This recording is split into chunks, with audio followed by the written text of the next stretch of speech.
खुदा की सच्ची इबादत होगी। जितने लोग यहाँ बैठे हो सबके पास वो तीसरी आंख, तीसरा कान और तीसरा नाक है।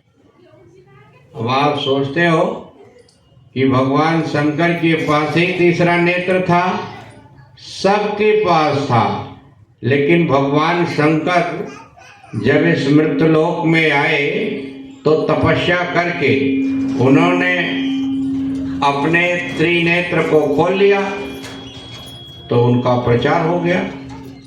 अब जब प्रचार हो गया तो लोग कहने लगे कि भगवान शंकर के पास त्रिनेत्र है, लेकिन आप सबके पास तीसरी आंख, तीसरा कान, तीसरा नाक है।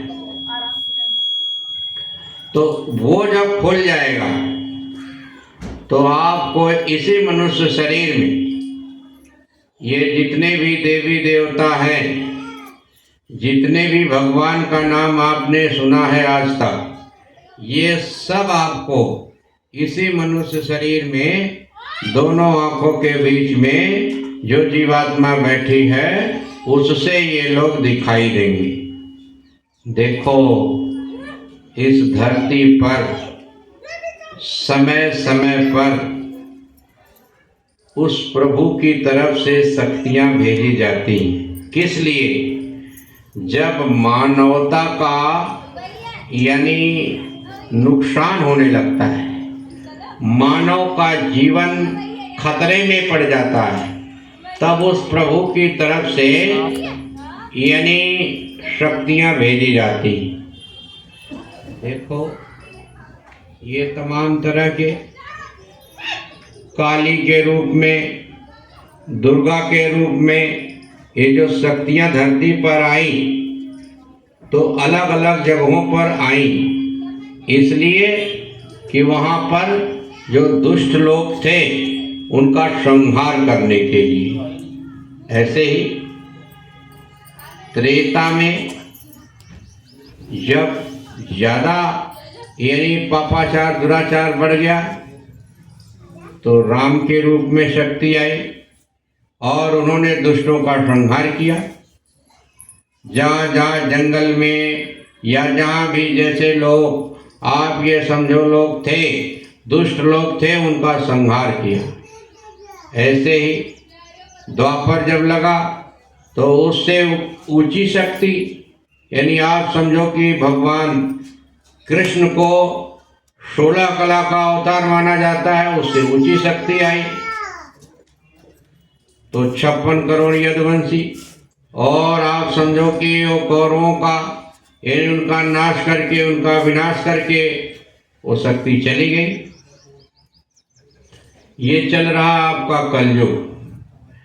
इसमें भी आप ये समझो कि त्रेता में एक सीता का हरण हुआ था और द्वापर में एक द्रौपदी का चीर हरण हुआ था। त्रेता और द्वापर में आप ये समझिए कि त्यागी तपस्वी लोग बहुत थे, लेकिन इस समय रोज सीता का हरण, रोज द्रौपदी का आप ये समझो चीर हरण हो रहा है। और त्यागी तपस्वी के नाम पर जो त्यागी तपस्वी लोग हैं, वो कितने त्यागी तपस्वी हैं वो आप सबके सामने है।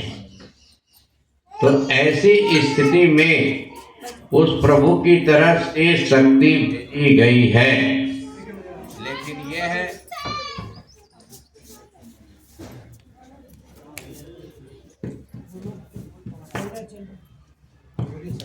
लेकिन यह है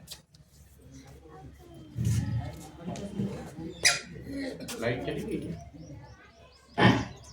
लेकिन